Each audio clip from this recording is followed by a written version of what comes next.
Hey you guys, welcome back to Angel Angela, and on this topic I want to talk about the smear campaign and how the smear campaign is deadly.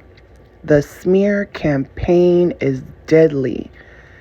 When people are smearing your name, you don't think it could end really badly, right? You think you think gossiping and talking bad about others, making funny faces and trying to belittle others, you think those things are not deadly. You think gossiping is not deadly.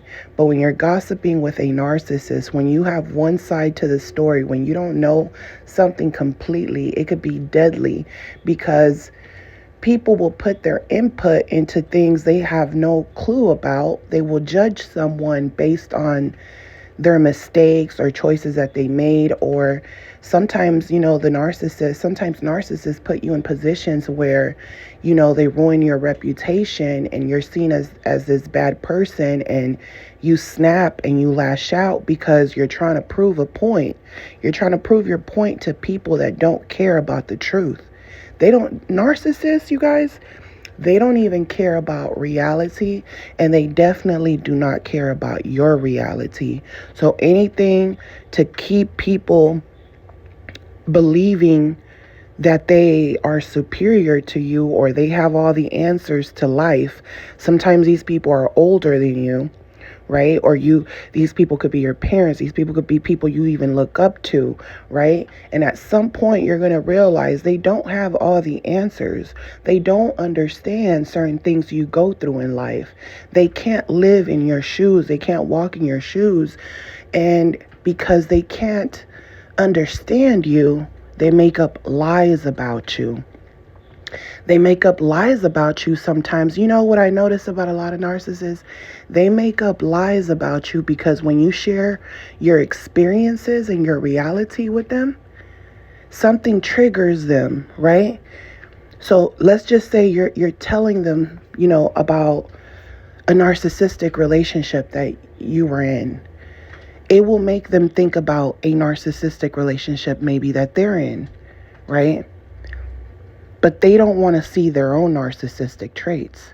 So maybe they're dealing with a greater narcissist. They're married to a greater narcissist, but they also have the spirit of the Jezebel spirit, meaning that they're very hateful. They,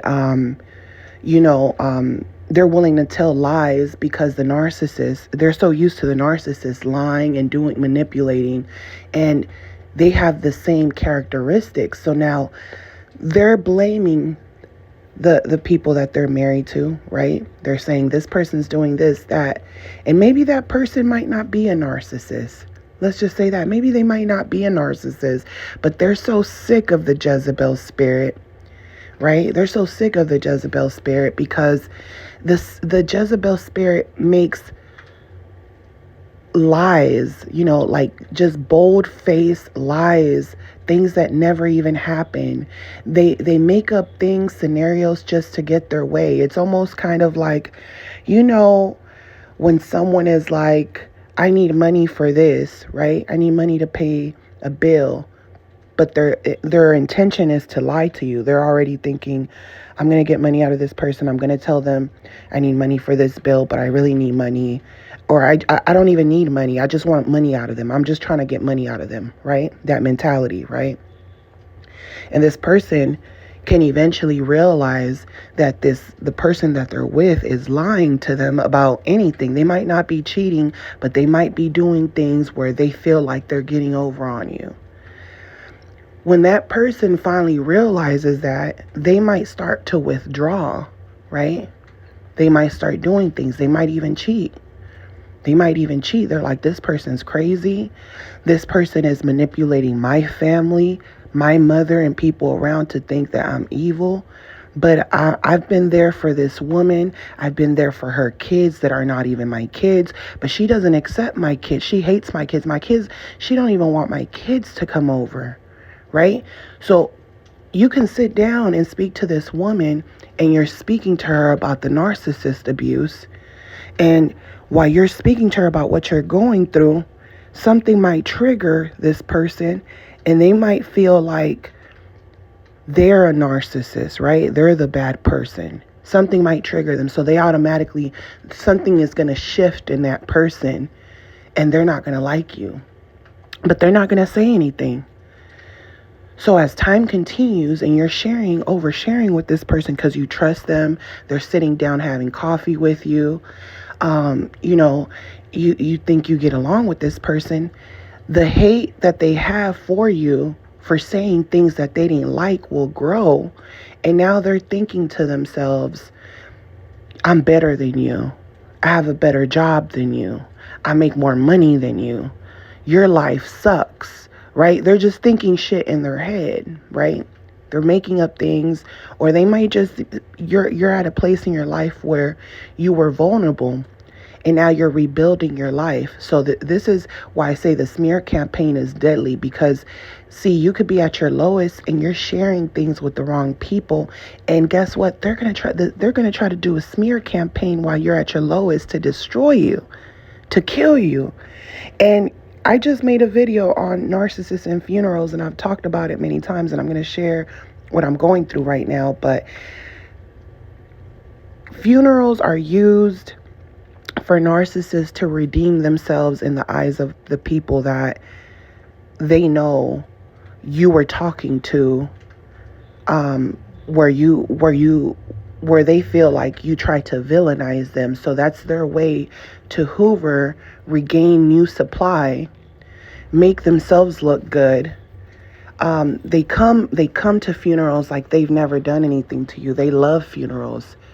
They come even trying to help you, to gain you as supply, because you're in a vulnerable situation. So that will have you forgive everything these people have done because you're in pain. You just lost a loved one. So the smear campaign doesn't stop even when you die, even when someone close to you dies. You have to be careful because these people will show up. And the reason they show up is because they've been smearing your name. And now you're going through something, and they want to continue talking bad about you, but they know they can't because you're going through something. These people don't stop smearing your name. You have to think about that. They talk about you. When things come up, they make jokes. Everything they relate they relate it back to you. You know, if their kids, if their kids aren't talking to them because their kids are calling them out on being narcissists, and now their kids are running to you because they know you understand, because you were victimized by them, right? You were targeted by them. So people will come to you, right? People will come to you to get answers from you, to share their story, right? The black sheep, they will get together with other black sheeps in the family, and they will, hey, did this happen to you? Now I understand why you stopped coming around. So once they find out that you've been talking to this person, right? You've been out of the family for a long time. What they're going to do is now they're going to start smearing you all over again. And now they're going to blame you why their child isn't talking to them. And you will tell the person, right? You will tell that person's child, look, me speaking to you is dangerous, because if you almost don't want nothing to do with nobody. But sometimes people will come to you because they're in pain and you understand it. So you will tell them, hey, if your parents know I'm talking to you, they're going to start a whole smear campaign against me, and they're going to blame me because you're not talking to them. But you don't think these people will do something like that because you've been out for so long. You don't think they will smear your name like that because you've been gone. So that's what they will do. So now if you decide, hey, I've told you what I had to tell you, and kind of you start backing up because you don't want nothing to do. You don't want to keep being smeared, and being the blame again over someone else, and you back up, they're going to continue smearing you. And then if that person goes to someone else, right, for comfort or for love, because they smear you for control. So they'll talk about their own child, right? Thinking that by blaming you, that's going to make their kid come running back home. But when their kid sees that they're blaming you, they're like, this person's crazy because you don't have anything to do with it.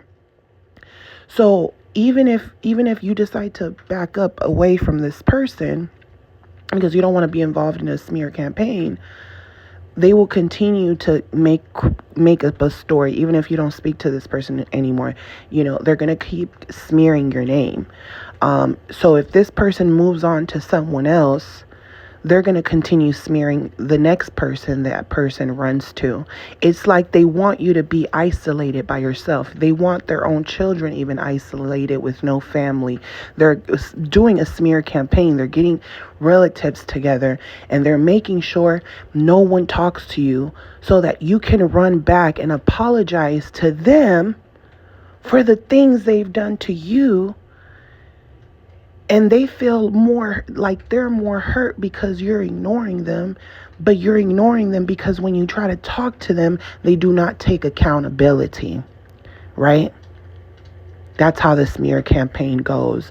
They smear anybody and everybody as long as their reputation isn't being, distorted.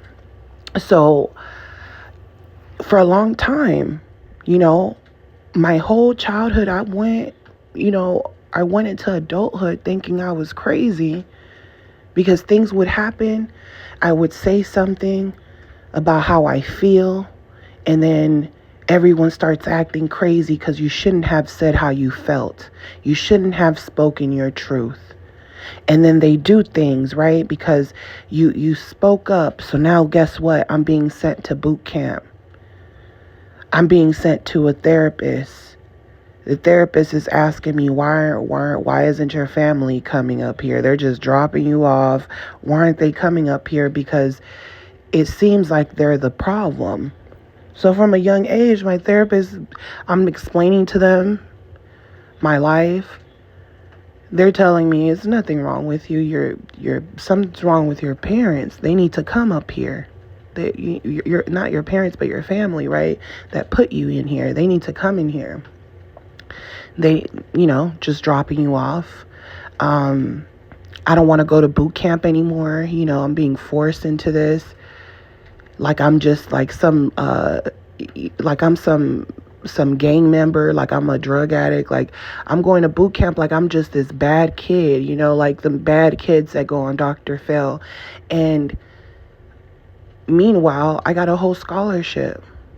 I might not be the perfect kid, but I got a whole scholarship. How many parents wish their kids got a scholarship, but yet I'm being looked at as this bad person just because I've gotten in a couple of fights at school, and a lot of those fights, I was being attacked by narcissistic people. So it's like, you don't even care I'm getting bullied, and now you're bullying me too. And all I felt like I had to do was defend myself because the bullying didn't stop. So it almost seemed like by defending myself, I kind of slowed the bullying down. But now the people closest to me are becoming my bullies in adult bodies. And they're doing things to me. And when I'm calling them out and telling them I don't care. I put my foot down. I'm not going anymore. I'm not going to boot camp. I went for a while, then I had to go every weekend. I said, I'm not going. You called a fucking police officer to come arrest me and put me in jail on my fucking birthday. Not put me in jail, put me in a fucking mental hospital on my fucking birthday. And I was only 13 years old. And it's something that is stuck with me throughout my life. And honestly, I've been through so much, got into a narcissistic relationship, and it's like the cycle continued. I kept being around these type of people, and it's like you love You love the narcissist, and then you realize you got stuck with them for a reason. That's what you attract. That's all you know. That's all you've been around, is these type of people that are weird, controlling, manipulative. And then you get stuck with someone like that, and you get to see the mind of a narcissist up close. And then it makes you realize why these people you grew up with behave this way, and why to this day they act like they didn't do anything. If anything, they say, I was trying to help you. Like they act like you were just horrible. And sometimes their karma is that their kids end up being everything they thought you were supposed to be. Their kids end up being everything they believed you were. Sometimes they're projecting their bad kids on you. You're sitting here talking to your sister, brother on the phone. People are discussing people's children, and you're getting advice from people. Sometimes this is why you have to be careful with narcissistic people, because they'll give you advice on how to control your own children and things to do. And some of these things, and a lot of times they can't even control their own children. A lot of times their children don't appreciate them, don't love them, are disconnected because they're disconnected, and they're giving other people advice on how to raise their children. And now, you're listening to someone who's not that much of a great parent as you think they are, just because they're financially stable. So I realized that the smear campaign can be deadly, because it was so many times at a young age where I wanted to die. I would literally say, I just want to die. I remember telling my family, I just want to die. And they were like, okay, bitch, back to the hospital you go. back to the hospital you go. And it was insane. It was like it's like you couldn't have emotions. You couldn't have feelings. If you had emotions, feelings, they would do something. And then I wanted to have those emotions, those conversations with my mother. But my mother was she was the black sheep in her family. So what I realized with her is she wouldn't speak much. She would look up to them for advice. Like she didn't think for herself anymore. She didn't have no mind. She was like brain dead, basically. And it was times where I was angry, upset with her. And then I realized eventually, as I got older, I realized I don't really know my mother. She doesn't really speak about her past. She doesn't really speak about her life. Like, she's like in another world. Like, she doesn't speak about anything. It's like there's no one home, right? So I would start talking to her, and as I got older, I wanted to know her past, why she became how she became. And I feel like people belittled her so much, so when I started speaking to her about her past, I was able to get more and more information. So when I would tell her, like, my grandma and my aunts, like, they put me in a mental hospital, you allowed them to do these things to me, she's like, I didn't even know they did these things to you. They didn't even make her aware of these things. And then she told me they did the same thing to me, right? So that let me know right there and then that they smeared my mom her whole fucking life. They belittled her whole fucking life. And that's why she was silent. That's why she doesn't talk much, because anytime she ever said anything, it was used against her. And that's what also made me realize, you're not crazy. Like, these people think they have life figured out. They think they know what life is about. They think that they're perfect. It's kind of scary too, because some of them are in the educational system. They're teachers.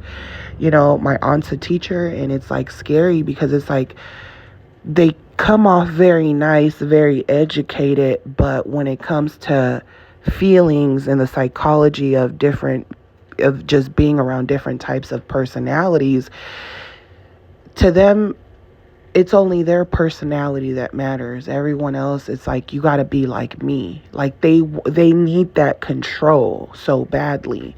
So it's kind of scary, because that lets me know if you are picking and choosing who you believe should be successful, and the people that you feel, you feel like, oh, I've manipulated your mother. I've, basically gang stalked her. I did a smear campaign on her. So they almost feel like I can do it on your kids too. That's literally how they feel. Kids are not off limits. And this is the thing. They do a smear campaign on children, and then and they act like, "Oh, children are off limits." Let you talk about their kids, they go crazy, right? But they're doing it to you. And then if you get older and you call narcissists out on what they've done to you, they're going to do a smear campaign, but they've been doing the smear campaign on you since your childhood. It's just that you weren't self-aware. You couldn't see it. You look up to them. And then when you get older, you see that they're coming at you with full force. Like they almost want to kill you, because they're killing your reputation. They're putting things in people's minds, the people closest to you, the people that you do have that do love you. It's almost like they don't want you to have any love. They don't want you to have any attention on you. And to me, that's scary, because it goes to show, right? These people turned my own brother against me, but my brother was already a narcissist, but they got together to smear campaign me. And it's almost like they rewired my brother's mind. It's like he don't even know me as a person anymore, right? It's like he's like a stranger to me now, because when I see him, when I see his eyes, I don't see my little brother. I see like a whole fucking stranger. Like he's like under their MK Ultra. He's like one of them. He's just one of them now, right? But I remember in the beginning stages, I was calling the behavior out, because the narcissist women, they love men. Like they love guys. They like that masculine energy. They like masculine energy because they get together. The women get together in groups. So I saw that, and I remember looking at my brother, and I'm like, look at what they're trying to do, right? Like they're trying to talk to you and ignore me. Like they're coming up to us, having conversations with us, but it's not with us, it's with you, because they're not engaging with me. They're literally just looking at him. They're acting like I'm not even sitting next to him. So he gave me that eye. We gave each other that eye, kind of like we know what they're doing, right? They're trying to like devalue me right in front of me. And I'm like, these are grown ass women, like way older than me at the time, right? And to me, it's like, how would they like it if someone did that to their daughters? They wouldn't like it, and it's almost like they didn't look at me like their niece. They're looking at me like a stranger, because they've gaslit my mom so many times. They devalued my mom. Now they look at me as a projection of who my mom is. They look at me almost as the same person, right? But the reason they engage with my mom is because she's been silent, and she's given her power up to them. She defends them. She goes along with their BS, even if they're wrong. And and she knows there's no point on arguing, so she doesn't say anything. She sometimes feels like she needs them. Sometimes she needs them. You know what I'm saying? Because some of these narcissists, they know how to manipulate the system. They know how to manipulate people to get at money. They know how to, they know how to hustle. They're always on demon time. They're always on demon time. So sometimes you need something. Sometimes it almost feels like the narcissist is the only option, because they're so cunning that these are the type of people that are always almost well off, because they're using people as supply. right? So this is why they use people as supply, because they want people to engage with them. When you're going through something and you're living your life the right way, in a righteous way, you're not a thief, you know what I'm saying? And then you get in a situation where you need someone. A lot of times the people that you want something from are going to be narcissistic people. If you're reaching out for help, a lot of times it's going to be narcissistic people, because they've engaged in so many different supplies to maneuver, that they always know somebody. They always know somebody that can hook you up. They always know somebody that, you know, in different you know, job positions where they can hook you up, you know, with, you know, extra help, or, you know, or how to get, you know, a bill paid off, or they just know people, they know things, right? So this is what makes them feel like they're in control, and that's what they like. They like the admiration, and they like to do nice deeds and donate to people and societies and clubs and things like that, because it makes them feel like they're good people, even though they're not doing it to be a good person. They're doing it because of the way they're going to look doing it, right? So I noticed, right, that they just acted like I wasn't there and was speaking to my brother. So I knew from then on that I already knew, you know, they're coming after my brother, because they're just looking, they're not even looking at me. They're just having conversations. All the women gathering around my brother. I'm like, yeah, they want to recruit him. You know what I'm saying? They want to recruit him. But in order to recruit him, he has to smear me. He has to smear my name. And that's exactly what he did. And then when I'm telling him, let's be honest with one another, what really happened, he keeps on lying. And I'm almost shocked, because I'm like, you're lying. That didn't happen.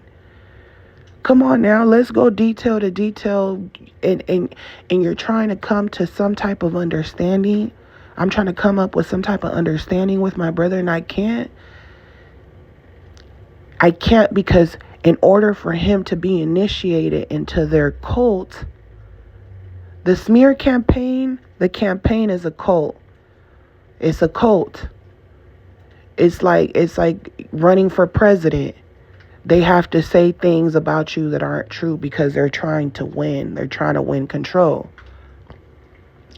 My brother's getting a new car. He's getting money from these people. He's like, bitch, I can't get shit from you. Right? I'm not going to defend you, because I got money on the line. Money or a relationship with my sister. What's more valuable? You don't have nothing to give me. So, of course, I'm going to keep smearing your name, because you've always been bad in the eyes of in their eyes. You always been bad. And now they're bringing up things. See, the family starts bringing up things that I did when I was in middle school, conversations she had with my mother when I was a fucking kid. You're giving bad advice to my mother like I'm a troublemaker, but I'm the one being bullied at school. That's what's crazy to me. I wasn't bullying other kids. I wasn't stealing from other kids. They were stealing and bullying me and taking my lunch money. You know what I'm saying? So they will put those things in that person they just initiated. They will indoctrinate that person because they're older, and they're like, see, you know, this is why, you know, we're helping you, and this is why, you know, it's best for you to be with us than be with your own family even. He doesn't even really associate himself with my mother like that, or my other siblings. He's like literally in their cult, right? And now they're belittling my mom's parenting. They're belittling the sacrifices she made, and they're almost making it seem like, you know, like almost like, you know, she's dysfunctional, but yet my mother was never on drugs. My mother never did anything to us to hurt us. And it's like, you have to think about people whose parents actually, were on drugs or couldn't provide for them, or, she did everything she could. We didn't have everything we wanted, but we had a lot. We had enough. You know what I'm saying? She made a way for us to have enough. But now there's this hate inside of him. There's this hate. There's this he's looking up to these narcissistic women like they're his mother now. You know what I'm saying? It's very sick. The whole thing is very sick, right?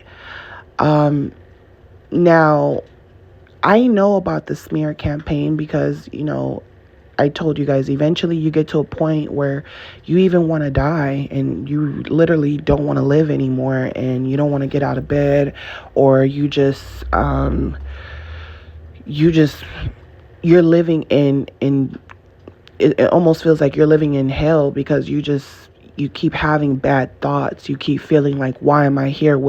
What's the purpose on living if, you don't have anybody? Because that's how the narcissist people, when they're doing the smear campaign, that's how they will make you feel like your life is literally meaningless. Because, yeah, I can go to Thanksgiving, Christmas with friends and have a Friendsgiving and things like that, but it still doesn't feel the same. Or I can go to my friend's house for holidays and it still doesn't feel the same, because guess what? There's narcissists in their families, and you're walking in and there's narcissists that are looking at you like, why are you here? You must not have a family that you can go to, and people are looking at you weird, and sometimes their parents are looking at you crazy. It's like, and your friend is like in their own world because they're a good person, that they don't even see it, but you see it because you've seen it in your family. So it's like you get to the point where you don't even want to be around friends anymore. You're like, I don't want to be around no one. I just want to die. That's why I say the smear campaign is deadly. Meanwhile, these people will gather for holidays. These people will still be gathering, still gossiping about you, and you're already at your lowest. It's like, how low can you go? And then you think to yourself, like, they wouldn't allow someone to do that to their children, right? So because they know that what they did to my mom and what they did to me is wrong, they feel like by getting together with my narcissistic brother, they feel like that's what's making them feel like what they did was okay, right? That's what's making them feel like I can keep smearing you. I can keep smearing you guys because we've got your brother. It's like it almost looks like MK Ultra, like they're under hypnosis. It's some crazy, sick, demonic shit for real.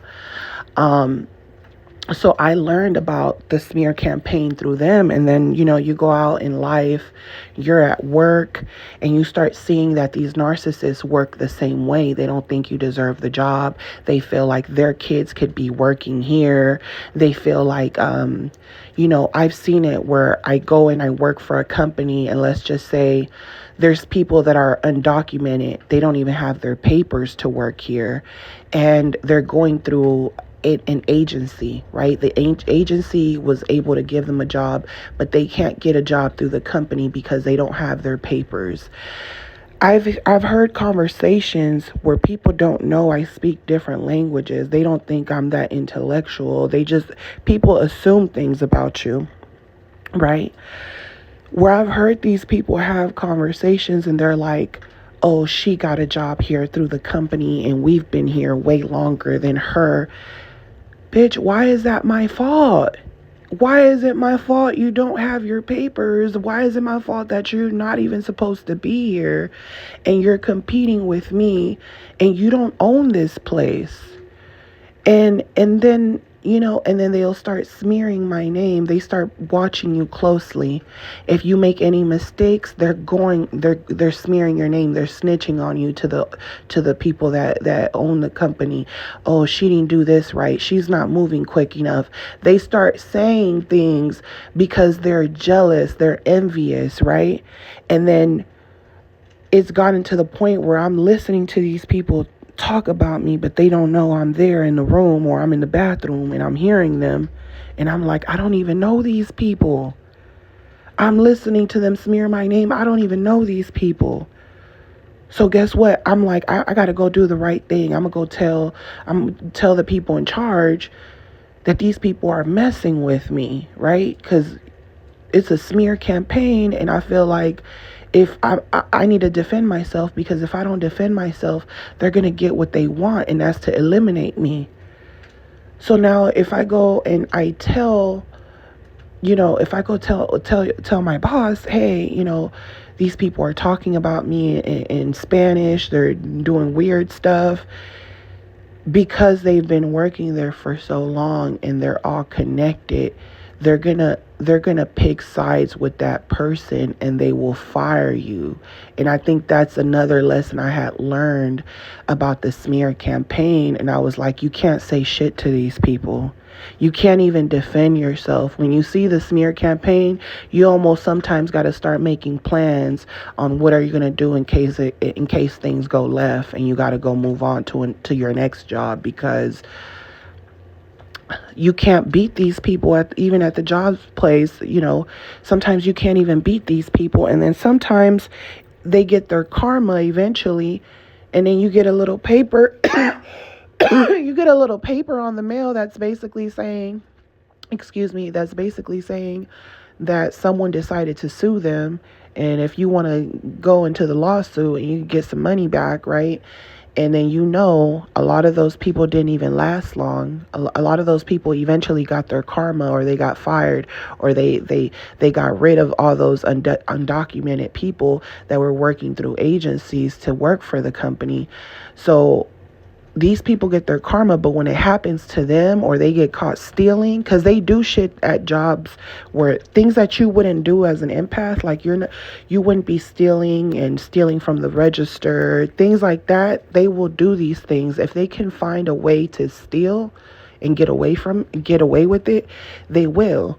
Or they get with they get with people in high places, and the people in high places are narcissists, and they get together with employees and they're both stealing. So if you come in there and you're someone who doesn't steal, you have morals, you have standards for yourself, they don't like that, because they're like, oh, you're going to snitch on us. So you could be doing your best and they'll still get you out of there, just because their whole cult is stealing and doing things that they shouldn't be doing, and hooking up and doing things, having affairs and doing shit that you just wouldn't do.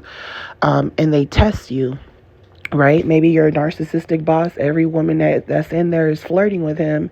And then now he's like, if you don't flirt with me, or now he's offering you help outside of work, and he's like, if you share anything with them, they're like, oh, I can come and help you, and you're like, oh, no, thank you. They don't like that. I've seen it many times where, the boss is doing little things or behind me too close, and I'm like, all the women in there, they're kind of onto what's going on, and they're purposely feeding their ego, and you're like, I don't want to feed their ego just to stick around. This is crazy. But if you don't, guess what? You'll start being gang stalked. You'll start being gang stalked, and now there's a smear campaign against you. Now your boss that you didn't flirt with, he's putting shit in the other women in the jobs place about you. They're saying little things to them, and now there's a whole bunch of catty women around you who are competing with you, or they're doing little funny things. And then if you're defending yourself because you see that they're trying to take advantage of you, and you might not yell at them, you might not even have a conversation with them, but you show them by your job ethics. You show them by how you ignore them. When you're speaking to someone and they're in your ear, you're not even giving them any energy. You're focused on doing your job. They're trying to have conversations with you while you're working, and you're like, oh, I'm going to keep ignoring this person. I'm going to keep doing my job. I'm going to listen to them, but I'm working at the same time. I'm not going to sit there and stand with you and talk to you, because I already know it's going to be held against me. They're constantly trying to smear your name. They're watching you on cameras all damn day. They're addicted to the cameras. They put cameras all over the place just to smear your name. It's crazy. Then I've had situations, right? Because I am biracial, so I feel like when I go on my mom's side of the family, they're smearing me. They're smearing my other side of the family. When I'm on the other side of the family, they're smearing the other side of the family. When I go out into society, people are smearing me just for being who I am. Just for being who I am. Oh, who are you with? What race do you think you're closer to? This race or that race? Like out of nowhere. Oh, you look like you're biracial. What are you? Okay, who are you close to? They're looking to do a smear campaign against you. If I tell people my experiences as a biracial person, they're going to smear me. They're going to say that's not true. That's not reality. Oh, we get more hate than you do. People treat you better than they treat me. I go over there, oh, who accepts you better, them or us? So people, I have to live with being in a smear campaign for the rest of my life for being who I am. And if I didn't go through narcissist abuse within families, within jobs, I would hate myself. I would hate myself. Because there was times where I would be like, I wish I wasn't half this, half that. I wish I was just this. I wish I was just that. I don't even care what I sometimes it was like, I don't really care what race I wouldn't really care what race to be. I would just wish to be fully that, fully that, because I would get gang stalked, of course, like anyone, right? You can get gang stalked by your own family and you look the same. You're the same bloodline, right? You could get gang stalked with them. But what I realized in my experience, that I'm just like the first target. I'm like the automatic target right away. Like I'm the person you're going to target first before you target the next person that looks like you. So that's what I realized. And when I share this experience or my thoughts, my experience, right, with how I deal with people or how people will speak about me in different languages and I understand what they're saying and they don't know I know what they're saying, right? Things like that. I can bring these things up and people will start a smear campaign against me just because deep down inside, they know they're racist, right? They know they've said some racial shit to people. So when I'm speaking my truth, it triggers something in them, even though it's my truth. But it will trigger something in them because they know they've said racist remarks. They know they've done racist things to people. So that will make them feel like, oh, here we go again. I don't want to talk about that. And now they're putting you in a category of something that bothers them. And now they go and start a smear campaign against you, right? So the smear campaign is deadly. It almost makes you feel like you might as well be dead. Like I don't belong anywhere. Even with narcissistic relationships, they will target you for feeling how you feel as well. And they might feel like your reality isn't real. And they feel like you have better opportunities in them. So the narcissist will have a natural hate for you. And he will be like, she says she's going through all this, but other people go through way worse smear campaigns than her. So now they'll be in a relationship with you, but they're jealous, they're envious of you. They feel like your struggles aren't real, your struggles are non-existent. So now to them it's like, my family, my sisters, my mom have suffered more than you, so I'm going to take it out on you. I'm going to take out my generational pain on you because you have no clue what it feels like. You get a pass. We don't. And that's not the reality. That's not the reality. That's not my reality. And it doesn't matter if I even try to defend myself. They're going to keep trying to smear me over and over again, trying to tell me that my reality is not my reality. So what I learned about the smear campaign is that it's deadly. There's no point on sharing with people how you feel, your experiences in society based on who you are, based off your religion, based off your ethnicity. There's no point on sharing your experience with these people, because they're not willing to understand or even hear you out, because they're so consumed with their own reality. Narcissists are consumed with their own reality and how they look. To them, it's like, why are you sharing this with me? I've already made my own theories of who you are. They've already made their own assumptions on your life. So anything you share with them, all it's going to do is piss them off, because you're trying to change their reality on what they've already assumed your reality is. You get me? So that's why they'll do the smear campaign.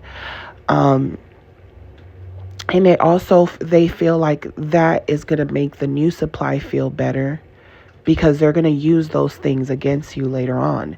They're going to say, oh, she's not strong. I need me a strong woman.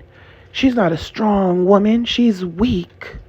She's this. Because you said things to them that they don't respect. You said things to them that don't align with their reality. So that's why they spear you to their own family. The narcissist will literally be with you in a relationship, have children with you, be intimate with you, and then afterwards they're going to, everything they acted like they liked about you at first, they're not going to like about you when they leave, and they're going to use those things against you and say, I should have never been with that type of woman. I never should have been, they're going to try to villainize you, and the women in their life are going to feed into it, and they're going to believe it, because they're going to, the narcissist women in their life, those things trigger them. So they're going to feel like, yeah, see, she's not even valuable. They're going to feed into the narcissist. Yeah, she's not a strong woman, They're going to feed into the narcissist fake reality because of their own insecurities. And the narcissist knows that these women have insecurities. So they'll feed into those women's insecurities to help them heal. But they are usually the perpetrators.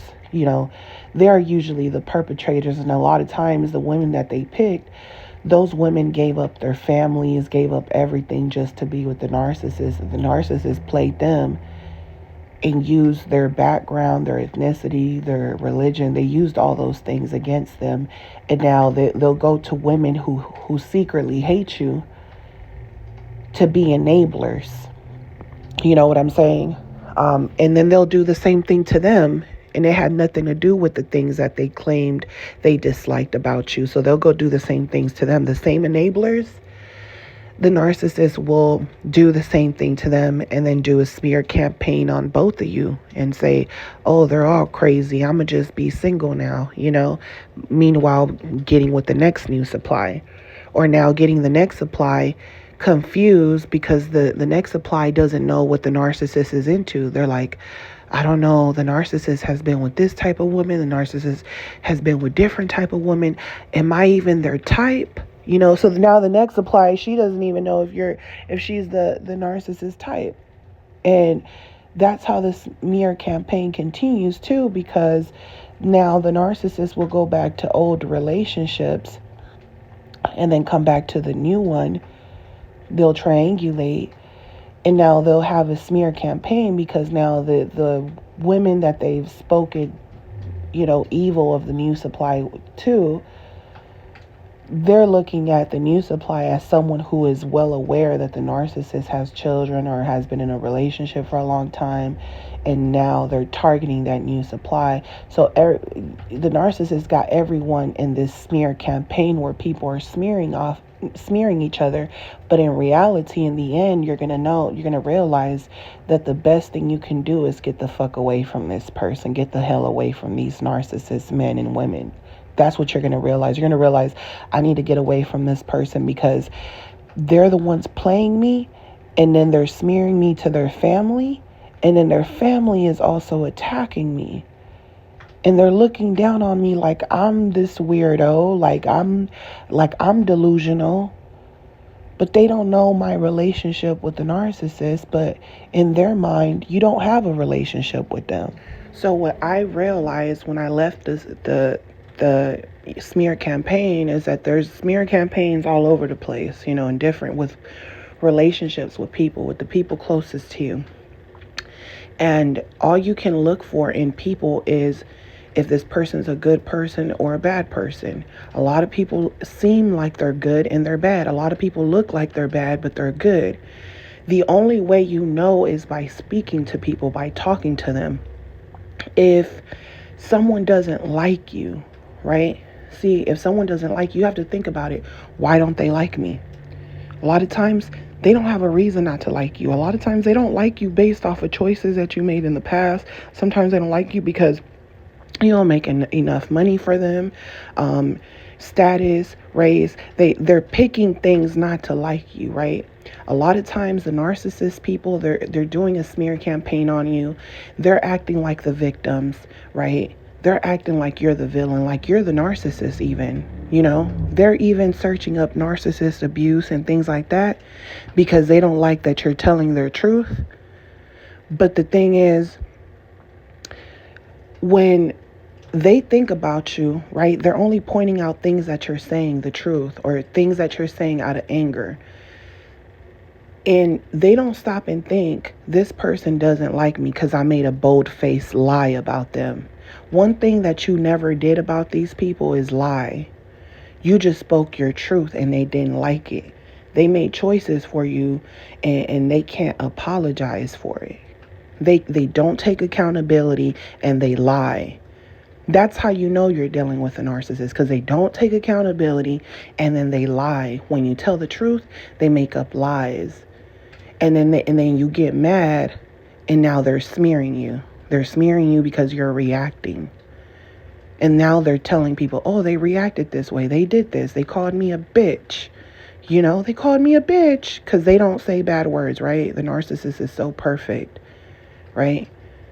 Or the narcissist calls you bad names and abuses you, but then when they're around other people, they're smiling, they're acting charismatic, they're acting like they're doing the right thing, they're going to work, they mind their business, but behind closed doors, you're all kinds of bitches and hoes and prostitutes and whore. You could be, they're talking to you like you're a whore, like you're sleeping around on them, like you're doing a whole bunch of things. They're going to the next supply and they're putting you as, they're trying to act like you were the Jezebel spirit, but you never lied to them. You didn't betray them the way that they betrayed you. And anything that you ever did to get back at them, it was out of pain, out of anger. And they're not going to think about that. They're not going to think about the fact that they abused you most of the time and maybe that's why you reacted. They're going to think you reacted and that's all they're going to go based off of. And then, and I know it because, the narcissist did so much to me. And then the moment that I literally snapped in front of his family and, I snapped on him because I couldn't take it anymore and I started crying, he automatically pushed me and now his whole family is jumping over on me, trying to attack me. Literally, I had like 8 people trying to attack me. And the narcissist is telling his sister and the people close to him, oh, go beat her up. Go take her in the alley and beat her up. It's like they smear you to their families behind your back. Some of their family members know the narcissist is a narcissist. A lot of them know who the narcissist is, but they feel like because you're engaging with them, you must also have these traits, right? When you weren't aware of these traits, right? A lot of times the narcissist was telling you things about your own family because you were being caught up in this smear campaign, and you're telling the narcissist, I don't know why they're lying on me. I don't know why they're doing that. So the narcissist comes off as a savior because they're telling you they don't care. You might even tell them, oh, I'm going to reach out to them and talk to them because I don't like this smear campaign that's going on. I just want to be a family and be cool. Like, why do people have to just make up lies or judge you, right?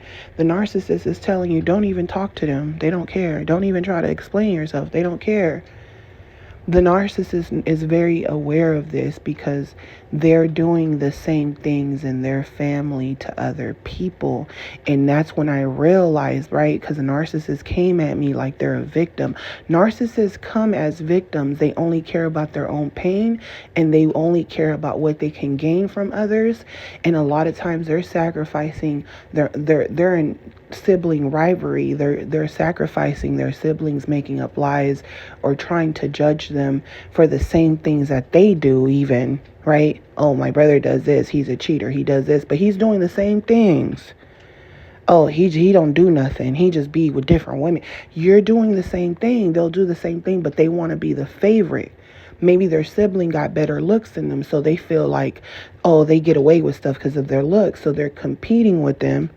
And the only way they can compete with them is by making them look bad, by telling lies about them to put themselves up here, right? And I didn't realize that till one night. The narcissists, they talk bad about everyone. They're mad at their sister because their sister has a career and they don't, and they're like, oh, I don't like my sister. She has a career, but she's not really intelligent. She's not life. She's not smart when it comes to life. You know what I'm saying? She's book smart.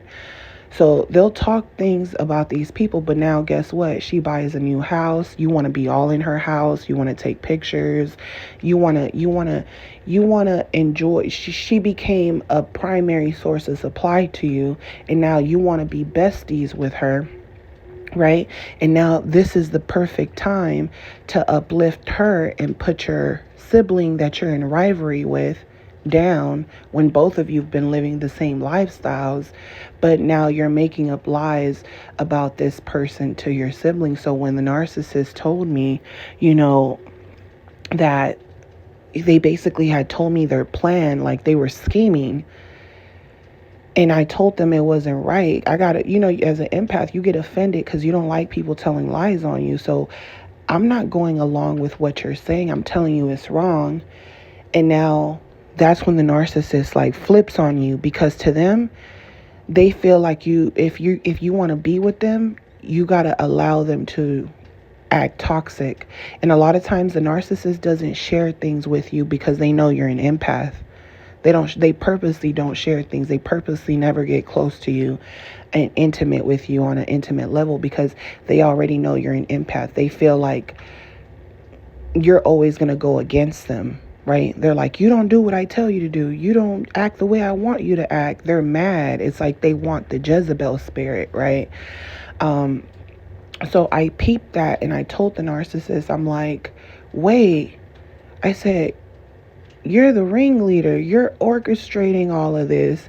And he goes, bingo, bingo, like you finally got it. Bingo. And I'm talking about this is years later into the relationship, right? Because I'm looking at them as a savior. But all they did was isolate me more, even though, I feel like all they did was isolate me more. But I think eventually I was going to be isolated anyway. You know what I'm saying? It's just that he brought these things up to my realization that it was unhealthy. So I automatically left.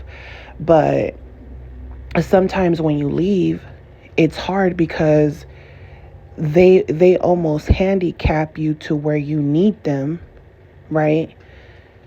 So the narcissist knows, okay, I took you away from these people who have done smear campaigns in order to have control over you and to have an illusion of who they are to others. And now I'm going to distort your reality, and you're not going to have that smear campaign. You're going to be isolated, but now you're going to get a smear campaign from me because I've been talking shit about you to my family. And even though these people know the narcissist is playing you, they're of course going to pick the narcissist side because that's their family, So I don't expect them to, and sometimes that people will stand up for you. Like it was times where the narcissist was trying to do a smear campaign with me and they would argue with me because they wanted me to argue back with them. And And the more silent I was, the more pissed they would get, and they would start yelling at the top of their lungs and even push me off the bed. They wanted a reaction, and I just, got up off the floor. I started crying, but I wasn't crying out loud. It was just tears coming down my eyes, and they were just yelling, yelling, yelling. And, the narcissist family member was like, "Hey, shut up, stop doing all that. Like, it's early in the morning, like everyone's sleeping." And he's like, "She started it. It was her. She wants to argue." So that's how the smear campaign goes, because now they're trying to put those thoughts in those people's heads to invoke anger in them. And then now, that person said, "I don't even hear her talking. I only hear you yelling. I don't even hear her. I wouldn't even know she was here because it sounds like you're yelling and talking to yourself." And so they know the narcissist is full of shit. They know the narcissist is full of shit, but the narcissist doesn't see anything with their actions, and they think these people are going to be around forever. And the narcissist is more happy because they put you in a place of isolation, and they're basically saying, "Look at me, I'm still in the narcissist group. Look at me." But when it happens to them, when they become when they eliminate you, they have to pick a new target. They're always going to have to pick, narcissist families are always going to have to pick a new target. And then by the end, it's going to be the ringleaders standing, and the ringleaders are going to have to go at it. And a lot of times the ringleaders, they start to see when everything starts crumbling. And when everything starts crumbling, when people start exposing them, you know what they do? They go straight for the money. They're like, "Oh, I got to figure out how to get the living will. I need to figure out how to get the living trust. I need to make sure everything stays for me and my family and nobody else gets nothing. Oh, maybe I'm only going to get with these siblings over here. I'm only going to give to them because they're going to be part of my smear campaign against all my other siblings who I feel don't deserve nothing." So they've been smearing you the whole time, and you don't even know why. And a lot of times it's because their end game was to keep all of the generational wealth to themselves, right? And then later on, their reputation that they wanted to keep a hold of in front of other people, their reputation is gone, right? Because now they have everything that they wanted, but they don't care. They don't care when it's their turn to get the smear campaign. They're not going to care, because to them, what they'll do is, "I got all this money. I'm going to go reinvent myself. I'm going to sell this house and I'm going to go and move somewhere else. And now I'm going to start a new life and get new supplies," right? And then people are going to see me in a different light from the people that know who I am, who finally were able to see me drop the mask. So narcissists don't care about the smear campaign. They don't care the people they use for the smear campaign. They don't care about those people. They're using those people. And a lot of times those people, they have they're narcissists too, but there's always narcissists that are just more self-aware than them, they're more conscious of it. They're the ones telling the non-self-aware narcissists what to do. Or they're using those people that are in who have suffered loss and trauma. When you're going through trauma, you feel like you're having an outer body experience, like you're kind of frozen in time. When you're going through things, when you're suffering losses, you feel like you're almost in a dream state, like in a nightmare. And that's when people come and take advantage of you. So a lot of times those people, they're being used. And then, later on, they believe that they're truly good people, but they're being manipulated by bad people to target you. So the smear campaign, it never stops. It's deadly. The narcissist, the smear campaign, you can expect the smear campaign to keep going, and it's always going to shift from one person to another, So if the narcissist has forgot about you, if you've disappeared and you lay low long enough, they're not going to talk about you. They're just going to go to the next person. But if you talk to the next person, or the next person comes to you, they're going to start smearing you all over again. And they're going to try to tell the person that came to you, the person that came to you, right, for the truth, they're going to start smearing you again. And then they're going to try to get the person that came to you back in their circle, back on their side, because they're coming to you and their truth is being exposed to the next person. And then that next person is going to expose the next. Like the smear campaign is slowly going to break apart and it's going to slowly go back to them. So in order for them to prevent that and have control, when the next person that gets smeared comes to you, they're going to try to convince that person to go back into the family dynamic or go back into that group, right? And then when they come back into that group, they're going to want to know everything you've been saying about them, because they're like, that person, we did a smear campaign on them and they've been gone for years or months and years, right? They're like, that person's been gone. They've been laying low for a long time. They've been wanting to know what you're up to. They've been wanting to know what you're thinking. So when they've did a smear campaign on the next person that has came to you and who has said that they've been victimized, that person could either be a real victim of these narcissists, or they could even be someone that the narcissist is using to pretend like they're a victim. And it's only because they want to continue to smear you. And in order for them to continue to smear you, they need to have information. They need to know what bad things you've been saying about them. You get me? So once they know what bad things you've been saying about them, they feel like that is going to allow them to take that person back into the group. They're like, thank you for going over there for us.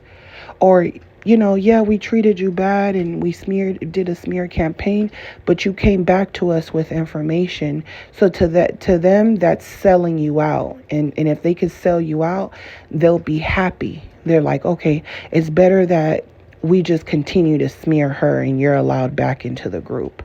Right? So that's what a smear campaign is.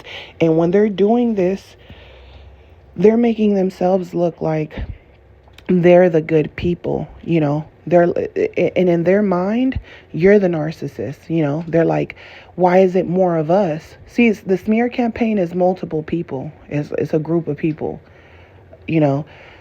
So what they do is that they will say that you're the narcissist because you're a loner, because you're not, you might have you probably used to be an extrovert and you might not be an extrovert anymore. So now you might be more of an introvert because people scare you. And now they'll say, oh, they're lonely people, they're miserable people, they're by themselves all the time, they're narcissists, they only think about themselves, that's why they're always alone. So now what happens is that when they do the smear campaign and you're alone, the smear campaign doesn't stop. They even start calling you a narcissist. They start researching narcissism and they start justifying their actions to call you the narcissist. But if people were to hear your story, you have details on what happened to you. You can name many things that they've done to you, and they won't really have anything they can say that you've done to them. They're not going to have as many things that they've done to you over these smear campaigns. You have a lot of evidence, you have a lot of stories to tell in detail of how they did it, what they did, how they used people. They can't do that to you, right?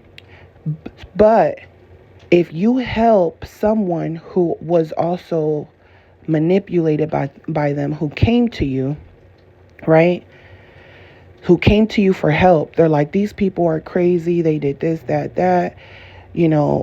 When people come to you because they don't know who can they turn to, because they feel like nobody understands them and they know they did it to you. They probably even watched them do it to you, but they thought that you were really the bad person at that time, so they didn't speak up for you. So now when it happens to them and they're here in your presence, what happens is that the narcissist will say that you're doing the smear campaign on them. That's what's so fucked up, y'all. They're gonna say if you try to help someone because you know what it feels like to be alone, the difference is that you found peace in being alone, right?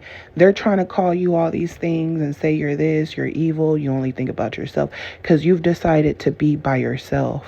You've decided to not feed into the smear campaign because you know that no matter, even if you go back and you try to be perfect and do whatever they tell you to do, it's not going to work out because they're going to keep abusing you.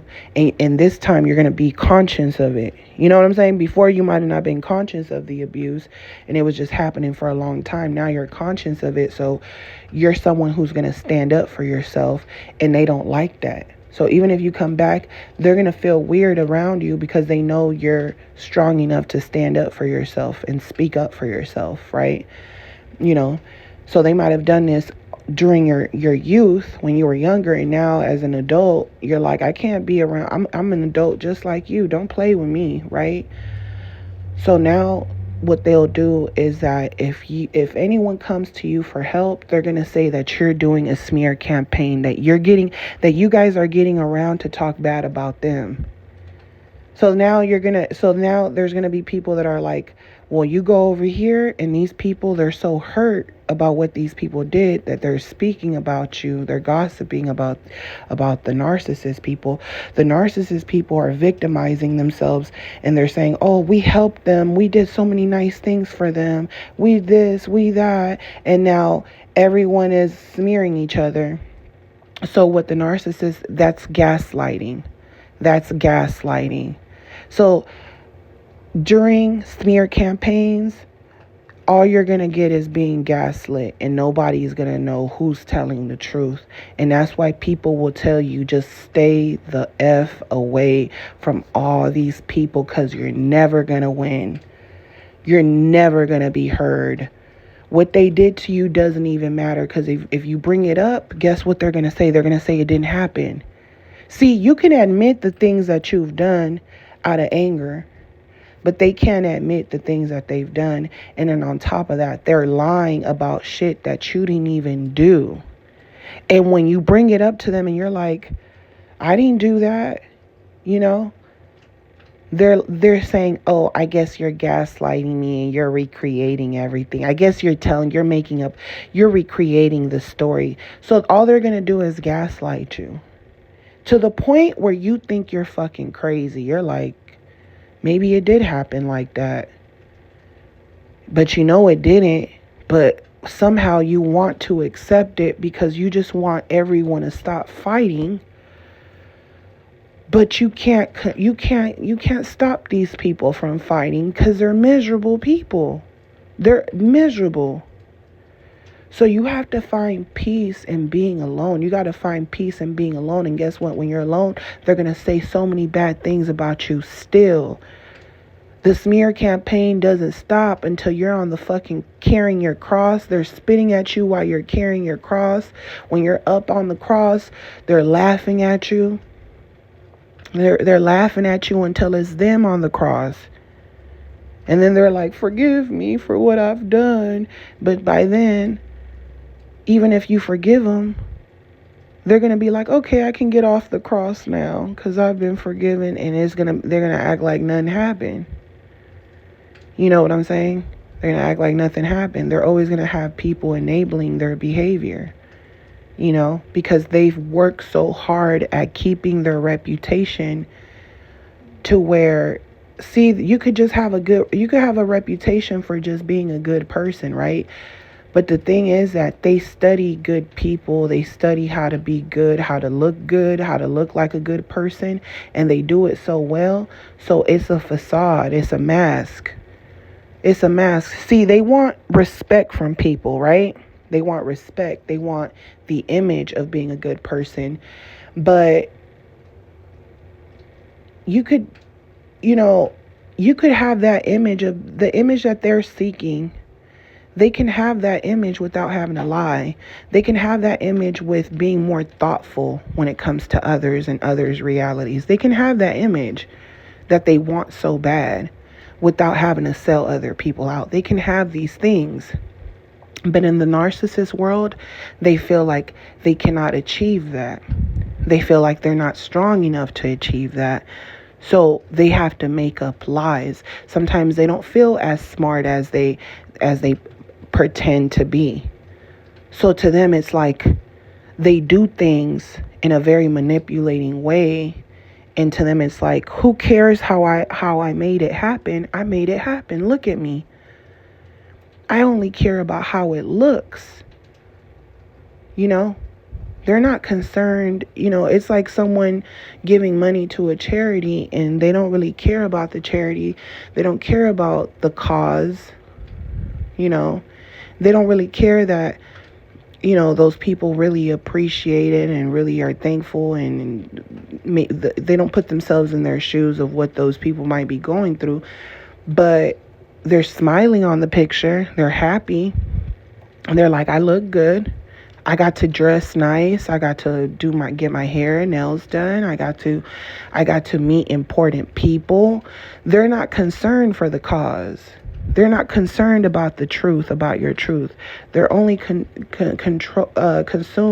with the campaign about winning. They're only concerned about winning. And some of these people, it's like, what do you want to win out of this?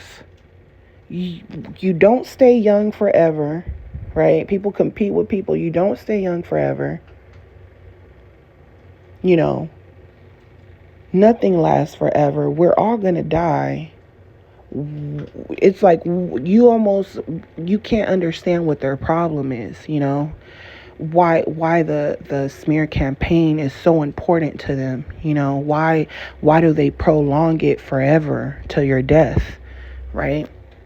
So I talked to you guys about the smear campaign, and I've talked to you guys about going through a death in my family recently, and with my aunt, and she had a smear campaign on her for the last couple of years.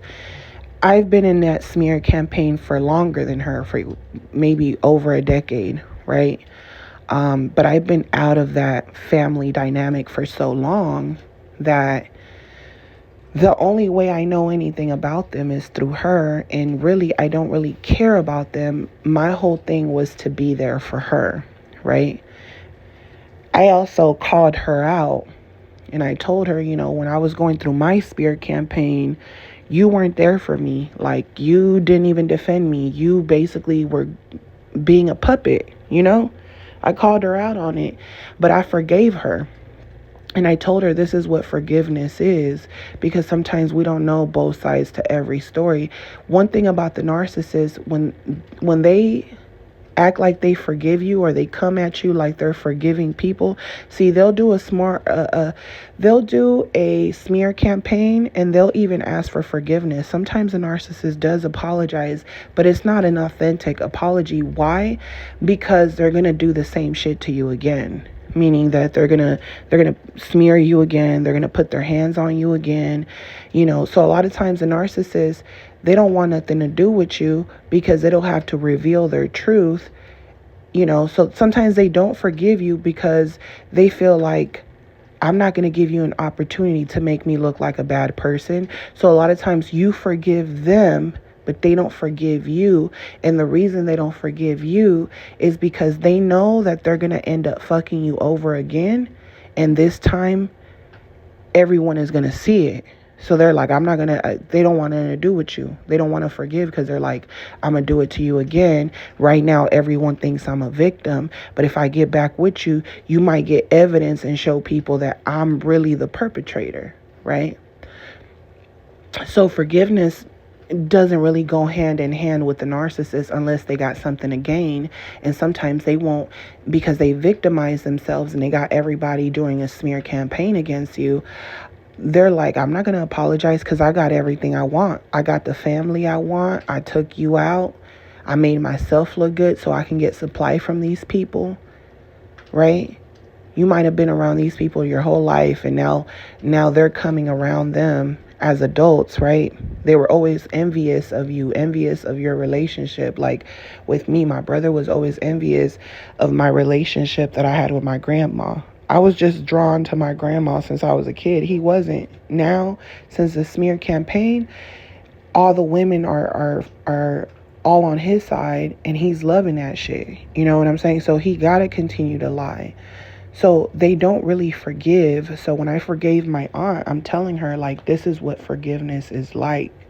You know what I'm saying? I'm not looking to hurt you. I'm not looking to get anything from you. I'm not looking to target you in any kind of way.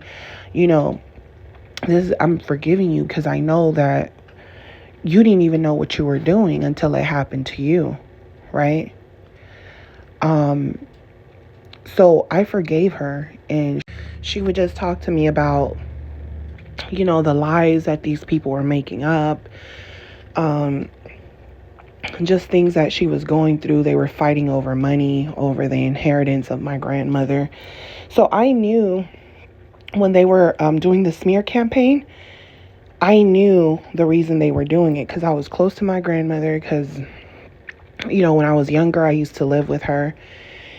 And their whole mission was to get me out of her house. And it was because they were planning on taking it. I knew something was up even back then. I just didn't think it was really going to happen. So when it did happen, I was like, oh shit, this is what it was. I'm not getting nothing out of it because, I mean, I'm not even her daughter. I'm not expecting her to leave me with nothing. You know what I'm saying? I'm not even her kid. I wasn't expecting nothing, but because the narcissist was already premeditating, they had to smear me to get me out. They had to make up lies about me, said I did things that I never even did. And I said, this is weird behavior. The narcissist I was in a relationship with me, they were like, they're doing it for money. They already knew it, you know? So they did give me like that hint, you know, like that feeling that they wanted something. But I didn't know. I'm like, but why would they do that to me? Why would it be that fucking crazy where they're doing a smear campaign that nearly killed me? You know what I'm saying? So now she's going through the smear campaign because guess what? They done took you out of your inheritance behind your back, right? Because the ringleader's controlling everything. She had my grandmother's living will in her fucking bank. You know how you put stuff at the bank? She had it hiding at the bank, and then people started calling her out on it. Where is that? And now she went and made a whole new one and took certain people that questioned her off. She took the people that questioned her about where the paper was, right? That's when the smear campaign started for my aunt. So she's been going through that suffering for the last couple of years.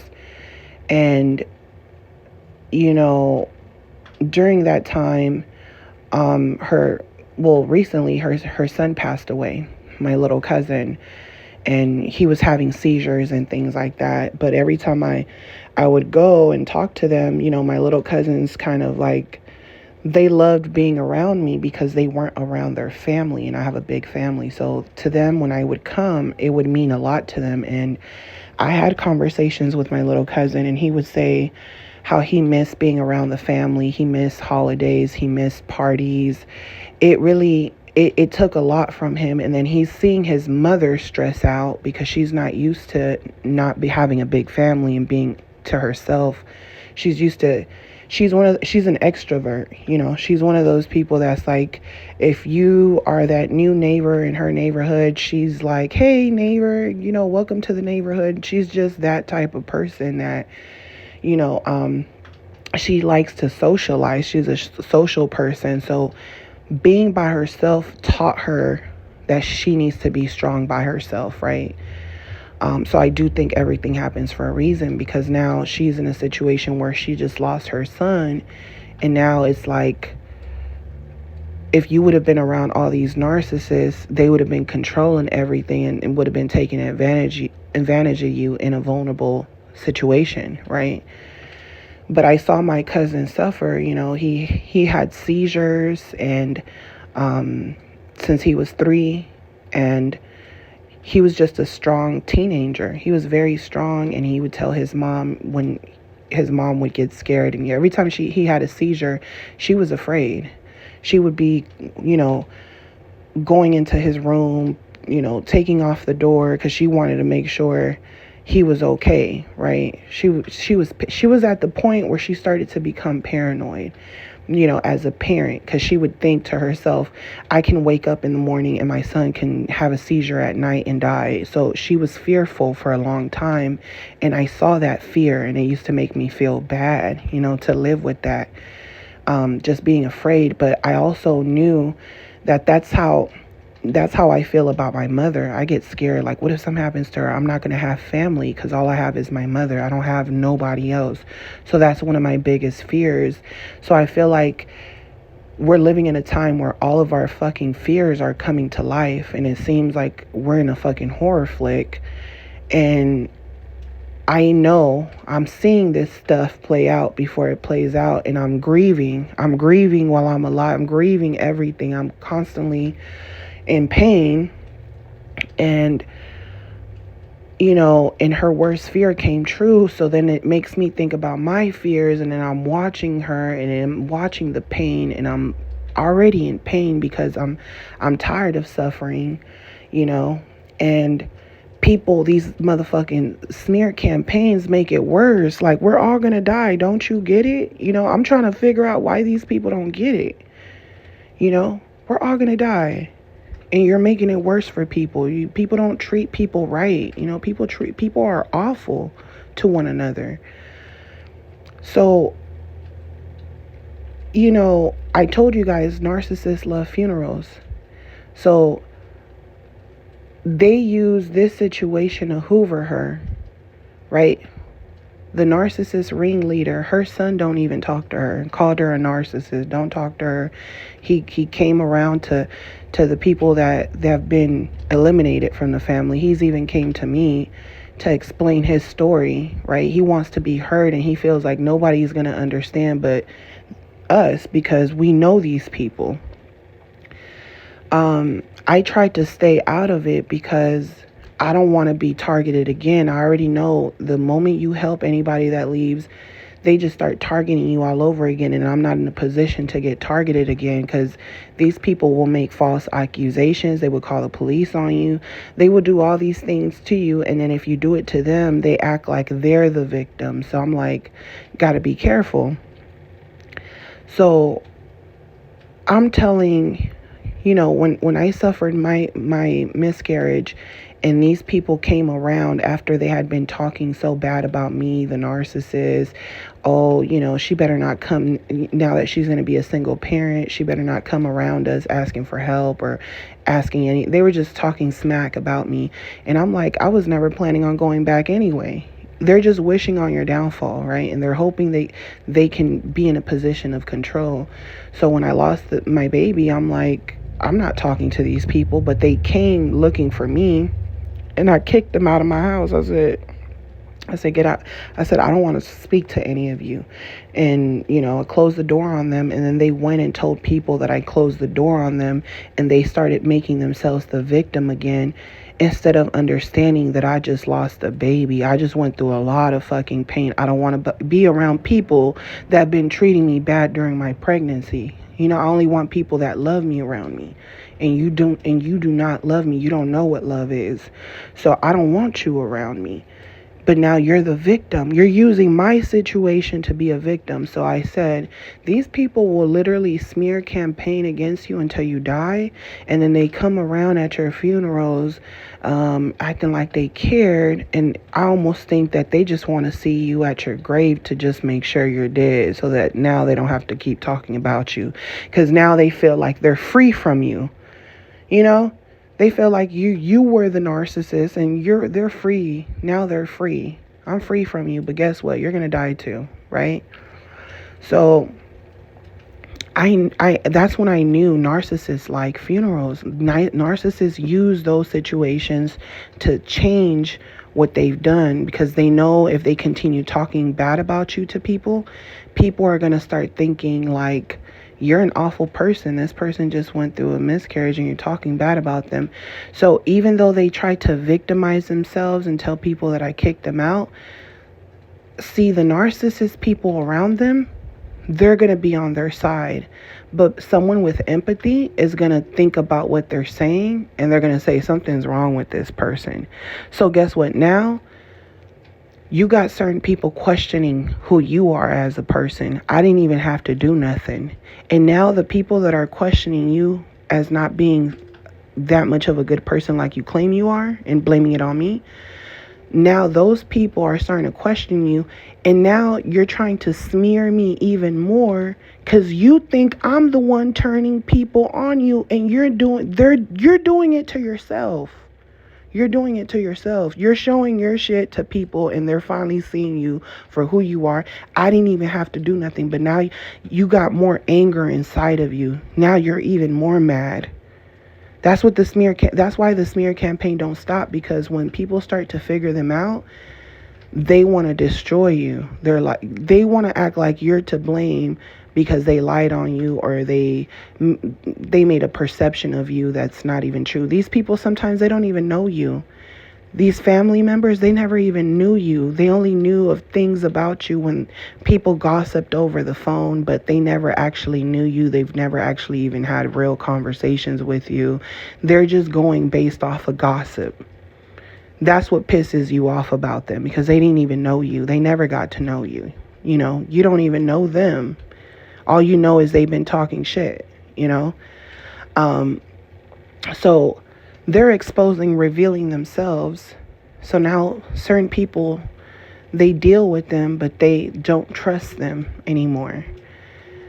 Now this death happened, right, with my cousin, and now they're coming to the hospital. They're rushing to the hospital. They've been keeping my little cousin from having Christmas with his family. Everybody's been celebrating holidays and acting like nothing and talking bad about her. And now her son dies, and they're running to the hospital trying to act like they're good people, just like they did when my baby died. And then they don't want to apologize. They show up, "Oh, I'm sorry for your loss." But bitch, if I've been talking shit about someone for years, and I show up just because they're suffering a loss, you don't see nothing wrong with that? Like, that's kind of sick. Like, the first thing I would have to tell that person is, if I really had empathy, right, like they claim they do, the first thing I would do is apologize for my behavior. I'm not showing up somewhere to a person's house or a person's when they're down and out. I'm not showing up knowing I've been treating them bad and acting like I didn't do nothing, oblivious, and, "Oh, I'm here for you because I know you're in pain." No, I'm gonna have to apologize. If I'm gonna go to someone who I claim is my enemy, if I'm gonna go and be there for them when they're going through something because I feel sorry for them, the first thing out my mouth is going to be, "I'm sorry how I've treated you, but I want to be here for you. I'm sorry for everything we've been going through. It wasn't worth it. Life is more important. Family is more important." These are words you have to take some type of accountability before coming to something as serious as a death. But they just came in there like they ain't do nothing. Like we're here for you. Like they're good people. It's crazy. Because they know you can't focus on them because you're going through something. You're scared to be alone. You're in shock. You're in shock, so you can't focus on them, you know. But I couldn't hold my tongue. I said to them, when I saw them, all three of them bitches, excuse my language, but this is what I said. I said, "Bitch, this is why you," I said, "Bitch, this is why you have to treat," and I'm sorry I used that word, but I was so angry, you guys. I said, "Bitch, this is why you have to treat people well while they're fucking alive and not when they die. This is why you treat people good every day, so that when something like this happens, you don't rush to the hospital looking stupid as you do." That's what I said. You don't look as dumb as you do, because you look dumb to me. You look crazy. Everybody else is grieving, but I see through your shit. They don't like that. They don't like that. So they ignored me, right? They ignored me like with their noses in the air, stuck up, think that they're better than everyone else, right? Think they're better than me. They're looking at me like I'm trash. I'm like, I don't care. Fuck you, you know? You're the trashy person, because you act like you got morals and you don't.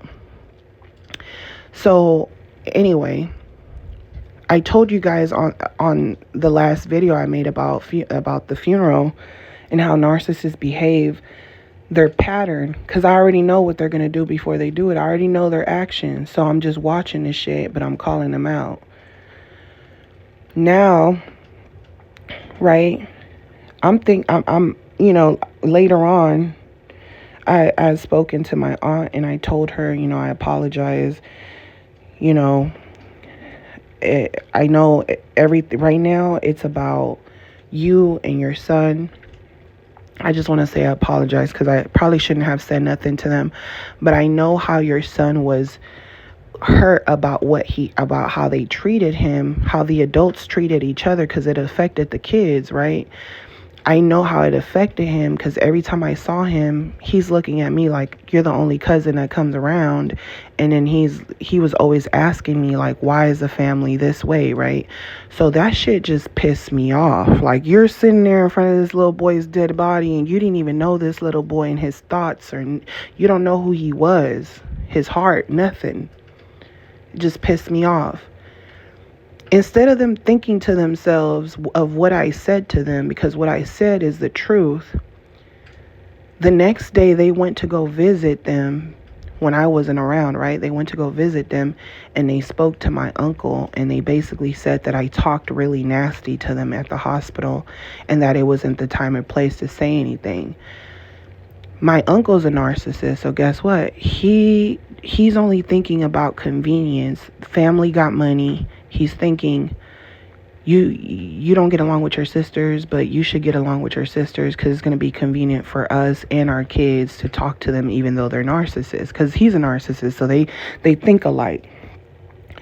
So she's trying to use this situation of what I said so that my aunt can turn on me so that she can be basically invited back into the cult. Like, we're going to use this situation and turn it on her and blame her for how we've been treating you. Like, instead of apologizing for your actions and thinking about what I said, now you're back to shift blaming me in order to gain her back into your life because you don't want to look like a bad person to strangers and to people, to bring you closer to her. You get me? So they're trying to use me. What's crazy is that just a couple of years ago, they were saying that my aunt was manipulating me. They were like, she's manipulating you, right? But now they're saying that I'm manipulating her, right? That I'm the manipulator. But before they were saying that she was manipulating me. So they keep shifting the blame on different people because they don't want to take accountability for their actions, right? But let me get to the good part. So another day passed by, and you know what these hoes did? They went and called my narcissistic uncle again, my aunt's husband. She knows he's a narcissist. They went and called him up and said that they wanted to take out my little cousin out to eat and to the movies. They just suffered a death of their brother, of their son. Why would they want to go out to eat and go to the movies?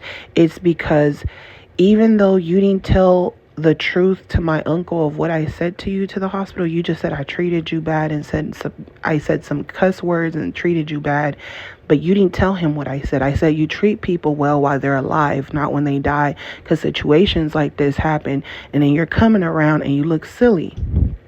You look dumb. That's what I said. So you didn't tell him what I said. You only said I treated you bad and said some cuss word. I said a cuss word at you. But you're taking my advice and it fucked you up in your head, in your narcissistic head. It fucked you up. So now you have to prove that you're a good person. And now you're saying, oh, we got to take him out. We got to take his brother out to the movies and out to eat to compensate for what happened to my cousin and how he felt because of grown-up problems, right? Problems with the adults. And the only reason we got problems with the adults is because of the greed of money. That's really, let's be real, that's really what's going on. The greed of money, that's why y'all acting like this. You're not going to put your sister back on the living will like she deserved to be. But you want to use this situation to make it seem like you're a good sibling, but you know you're not going to go back on your word. You're not going to go back and change things. You're not going to give her what she deserves. You're not going to put her back in the family inheritance. But you want to use this situation so you could go and tell people that you helped her, because now you're dropping off pamphlets and saying, oh, these are some nice words that you can say at the funeral. And my aunt told her, no, thank you. I'm gonna write my own words. I don't want to use nobody else's words. They're trying to take control already. Oh, after the funeral, we can have a party. We can have a gathering, a party with all the families. We can rent a big studio somewhere where people can, interact with one another after the funeral. They're thinking about parties and shit, and she's in pain. Y'all don't get it? She's in pain. The kid's in pain. People are in pain. And you're sitting here, oh, we want to have a party. It only costs $3,000 over here to rent this out. Oh, we want to take him out to the movies, out to eat. They're making all these plans because what I said to them triggered them. And they're trying to use me. They're trying to sell me out again. They're trying to do a smear campaign. They're trying to use them at their weakest to do a smear campaign against me so that they can justify all their behavior, because they're fearful of my grandmother dying, because guess what, once she dies, you guys aren't shit. The only reason people are being nice to you now is only because of my grandmother. As soon as my grandmother died, everyone's going to turn on you, because they know, everybody sees the type of people you are. So now you're trying to redeem yourself, but you're trying to sell me out. So that means you haven't changed, because you would see that you would be apologetic to everyone you've hurt, but you're only trying to be apologetic to get something out of it, to get some type of supply out of it. And that's why I say that the smear campaign, that shit is deadly. That shit is deadly. Run. They're crazy. They don't change. And it's crazy because it's been times, as an empath, when the time passes, when the years pass, sometimes you feel like these people hurt you, or you cared about them so much. It's like you have a void of pain in your heart, and you think to yourself, maybe they, enough time has passed by where they feel bad, or maybe if I talk to them and try to at least, be cordial for the children, or be cordial as a family, because all we got is family. People, if you don't got no family, it's hard to trust just strangers. So you're almost like in a position where sometimes you want to be forgiving. And the moment you talk to these people after years and you try to tell them this happened and this is why you stopped talking to them, and you had enough time to think about maybe how they were feeling, and maybe they were going through stuff, and maybe that also was a reason why they were angry, or they lashed out at you. So you try to put yourself in their shoes, and you try to tell them, I understand maybe you were going through this, and maybe that's why you said this. I'm sorry that I said this. But what's going to happen is that they're going to deny that they did anything to you. They're going to say, I didn't do anything. And then you'll say, I understand. Maybe you were going through something, and maybe, because you went through a divorce, maybe you were projecting your hate from your divorce onto me, right? That's not true. It's because they want to be a victim again. So what I've learned about the smear campaign is that it's deadly. It, like, to the end. And what's crazy is that they're expecting you're expecting them to apologize to you, but in their mind, they're expecting you to apologize to them, because they're viewing you as the narcissist, even though they're the ones who made up lies, and they're the ones who never even knew you. but claim that they know you, claim that they know your character. So I'm sending you guys lots of love, light, peace in your healing. If you guys enjoyed this, don't forget to like, share, subscribe. And if you guys want to book a session with me, my booking information will be on the description. As always, sending you guys lots of love. Talk to you guys on the next one. Bye.